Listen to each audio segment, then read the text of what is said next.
எல்லாம் வல்ல மதுரகாளியம்மனுடைய விமான கலசத்திற்கு அங்கே நீராட்டக்கூடிய அற்புதமான தருணமானது நெருங்கி இருக்கின்றது.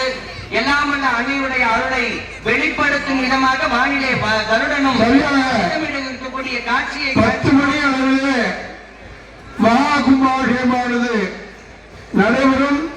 அதன் பூர்வாங்க பூஜையாகிய பஞ்சாசர் பஞ்சாவரண பூஜைகள் ஞானசபுரஸ்தரமாக ஆச்சாரிய பெருமக்கள் சிவாகம் செய்து கொண்டுள்ளார்கள்.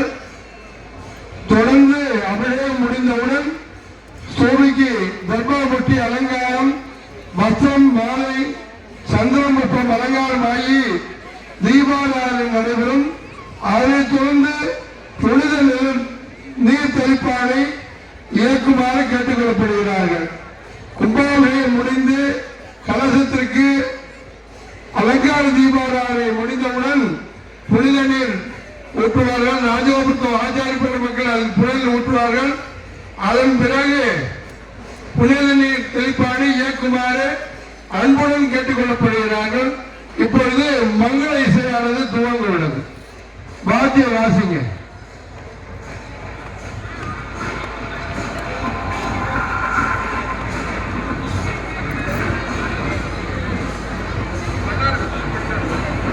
ஆத்தாளை எங்கள் அபிராமவல்லியை அண்டமெல்லாம் பூத்தாளை மாதுளம் பூ நிறத்தாளை புலி அடங்க காத்தாளை கையில் பாசாங்குசமும் கரும்பு வில்லும் சேர்த்தாளை முக்கண்ணியை தொழுவார்க்கு ஒழுங்கெங்கும் இல்லையே என்ற அபிராமி பட்டர் வேண்டியதை போல அற்புதமான நம்முடைய மதுரகாளி அம்மையை வேண்டி தொழக்கூடிய அற்புதமான தருணம்.